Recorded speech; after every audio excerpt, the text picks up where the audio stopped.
Eccoci qui oggi alla MOM Officine che ci presenta una macchina per stendere la manichetta e una macchina per raccogliere la manichetta.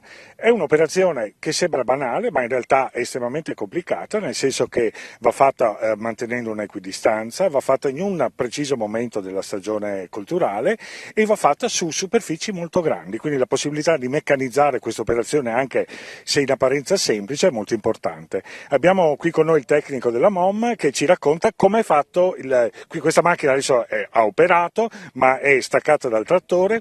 Qui ha operato e ce lo puoi evidenziare su un terreno sodo, quindi in realtà il terreno un po' esploso, non ha coperto completamente la manichetta, ma proprio perché il terreno era sodo, un sodo che dura ormai da 8 anni e quindi ecco una situazione anche per noi interessante per vedere la funzionalità di una macchina simile in un contesto di questo genere. Buongiorno a tutti, abbiamo cercato di ricreare quelle che sono le condizioni di lavoro di una stagione normale, quindi di una posa della manichetta tra le file del seminato.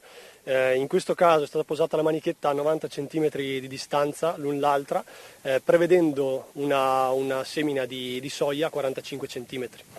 La macchina che ha operato la stesura è uno stand di manichetta prodotto da MOM, che viene configurato in questa maniera.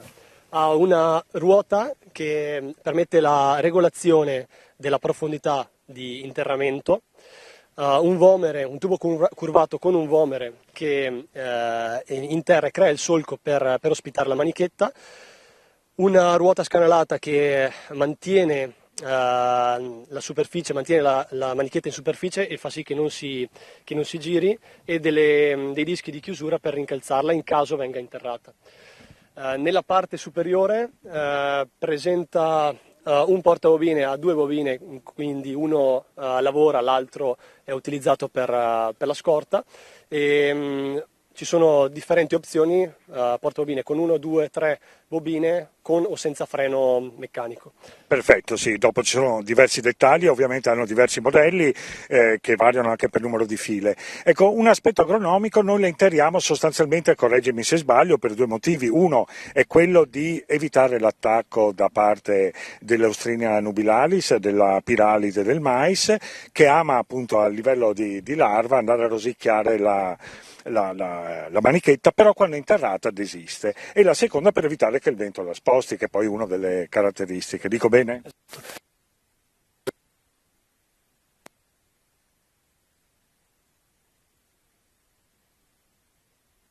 Di pochi centimetri.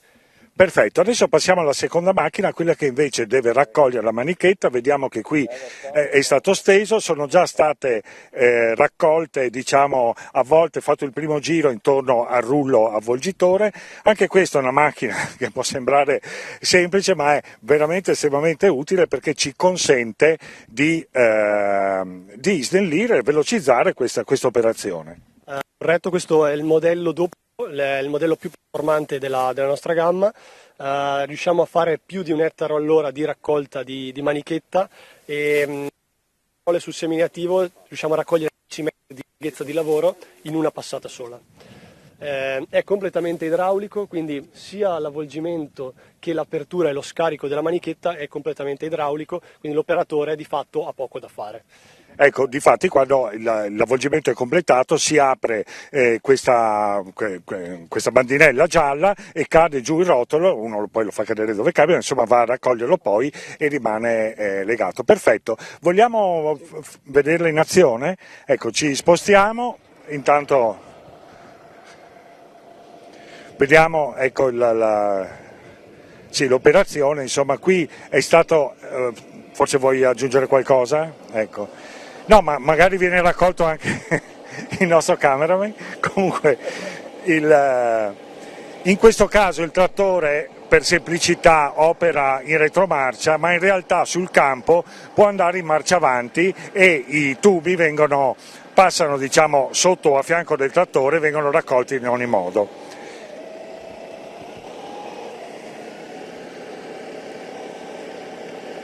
Ecco, perfetta, vediamo un ottimo svolgimento dell'operazione, quindi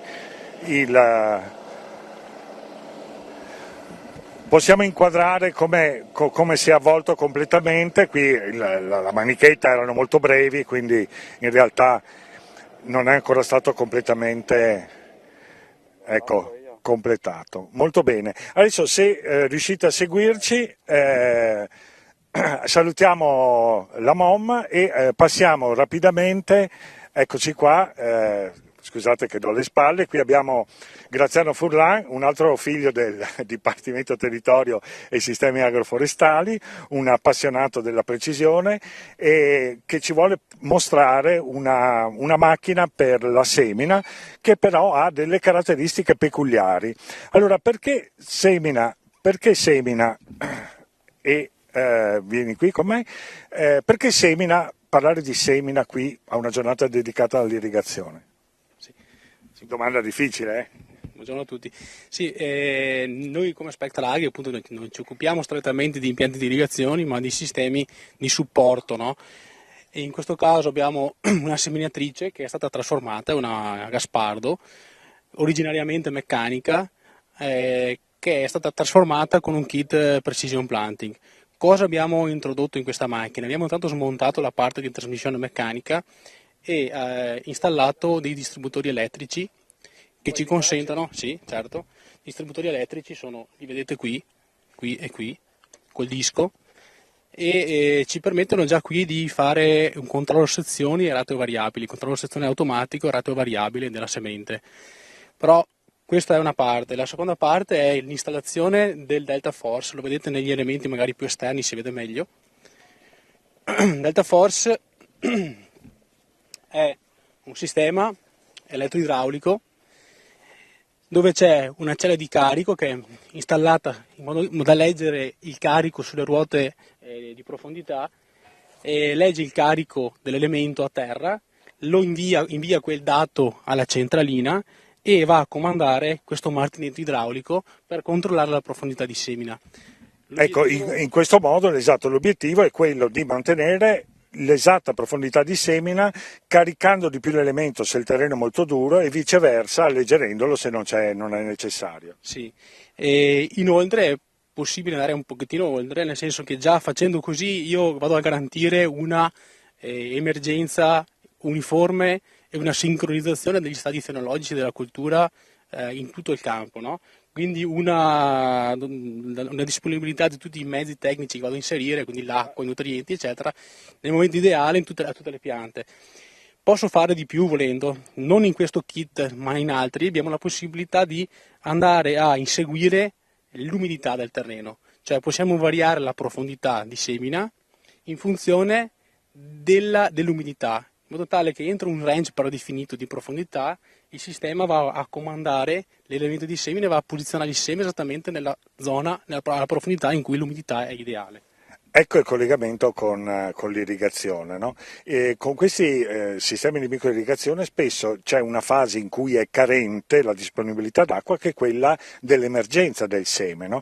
Quindi siamo in una situazione ancora di semine convenzionali, cioè su terreni non irrigati. L'acqua arriverà poco dopo, ma nella fase iniziale è molto difficile, soprattutto con i sistemi poi sotterranei, come vedremo più avanti. Ecco allora che riuscire a posizionare il seme alla profondità in cui il terreno è umido e quindi favorire l'emergenza, cioè la germinazione, è estremamente importante. Un'ultima parola sul sensore, vediamo se qui si riesce a vedere, sono leggermente interrati, ecco, se si intravedono qui, ecco,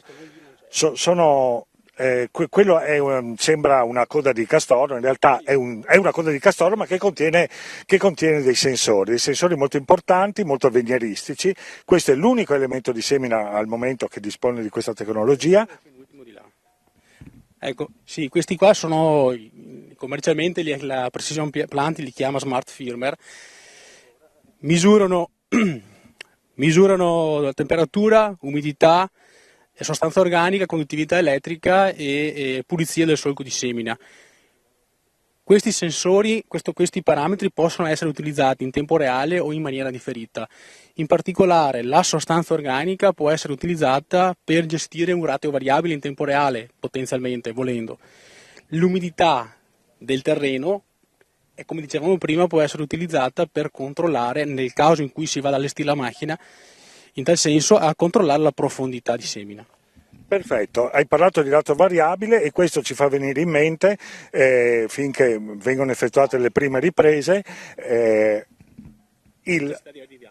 sì, no, assolutamente sì. Allora ci posizioniamo qui, diciamo, ci mettiamo spalle al sole e siamo di fronte a un drone, adesso ci raggiunge anche il cameraman. Ecco, questo è un drone particolare, è un esacottero, un drone di grandi capacità di trasporto e difatti voi lo utilizzate anche per sganciare che cosa? Sì, possiamo fare lotta biologica contro ad esempio la piralide del mais e quindi viene allestito con un distributore, con un serbatoio posto qui sopra e un distributore al di sotto dove noi andiamo a definire la quantità di capsule che vogliamo lanciare ad ettaro. Abbiamo portato anche un kit di esempio per l'irrorazione liquida, simile a questo ha poi anche il distributore granulare, sempre allestito sulla stessa drone. Perfetto. E ecco, adesso intanto c'è Graziano che ce lo porta, esatto. Così ce lo mostra, lo appoggiamo qui per terra. Ecco, molto interessante direi. Ecco, prova a riprodurre un po' la struttura del drone, chiaramente dobbiamo immaginarci che il serbatoio sarà posto al di sotto e gli irroratori ai lati delle due. Perfetto, ovviamente questa struttura non c'è, ecco, perfetto, è il telaio stesso del drone. Esattamente. Molto bene. Cosa dite, lo facciamo partire? Sì, possiamo farlo partire, sì. Se non teniamo un secondo. Adesso lui è già impostato per fare un volo automatico al di sopra di questo appezzamento. L'allestimento, come possiamo vedere, è con una camera multispettrale a 5 bande, red, green, blu, near e red edge. Riesci a mandarlo sì. Verso di là? Ecco qua. Esatto, camera multispettrale, quindi prendiamo diciamo le 3 bande che sono quelle poi tipiche della fotografia e poi anche ovviamente quelle che servono per costruire quei 2 indici molto utilizzati che sono quelli poi dell'NDVI e della NDRE, che servono appunto per valutare la vigoria della cultura e quindi il benessere della cultura. Quando il benessere non è abbastanza buono, l'indice tende a calare, è un allarme che ci dice che c'è qualcosa che non va nella cultura. Ecco. Esattamente. Quindi l'allestimento, questo qua è quello più semplice per, appunto, come abbiamo detto, fare scout, capire lo stato sanitario della nostra cultura.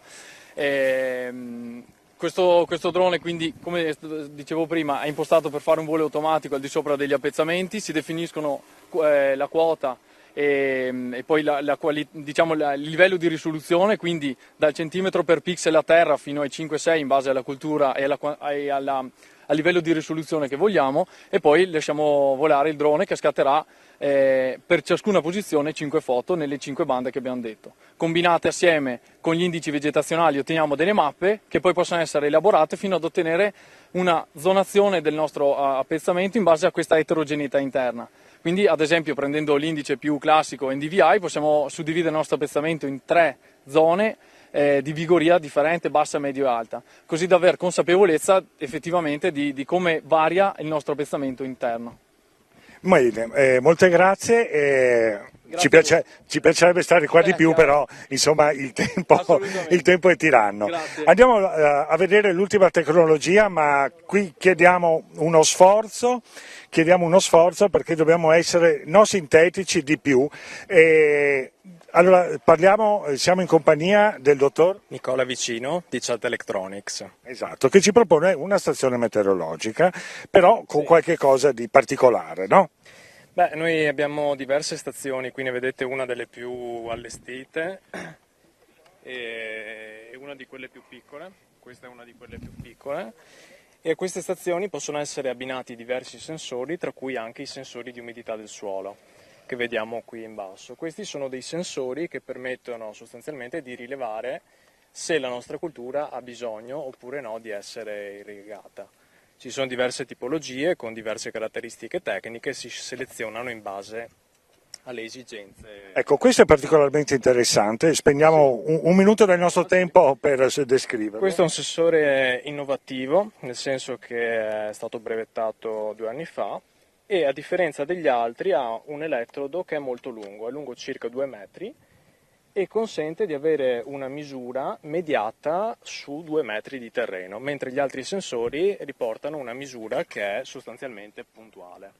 Ecco, sì, andiamo a cercare di ridurre il problema, di appunto dire prendo questa misura in questi pochi centimetri di terreno oppure faccio una media di addirittura 2 metri di terreno e quindi il dato inizia a essere più affidabile. Esatto, proprio così.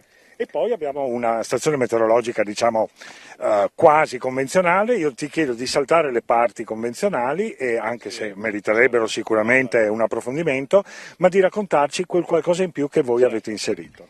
Questa è una stazione che ha a bordo una stereocamera e nell'ambito dell'irrigazione la stiamo sperimentando all'interno di un progetto che si chiama Irrivision, dove queste telecamere vengono installate sulla spalliera, per il momento su vite e su kiwi, e vanno durante il giorno a fare una serie di fotografie della cultura stessa. Queste fotografie vengono elaborate in maniera automatica da un software basato su intelligenza artificiale, il quale riesce a dare direttamente delle indicazioni di eventuale stress idrico della cultura, semplicemente osservando la pianta, in particolare osservando alcune caratteristiche specifiche, come per esempio, nel caso della vite, l'inclinazione delle foglie. E questo è un parametro che può addirittura in certi casi andare a sostituire l'occhio esperto di un agricoltore o di un agronomo che va a controllare se la cultura sta effettivamente bene. Con tutte queste tecnologie è vita dura per noi agronomi. Comunque ti ringraziamo moltissimo e soprattutto per la sintesi. Ripasso la linea alla regia.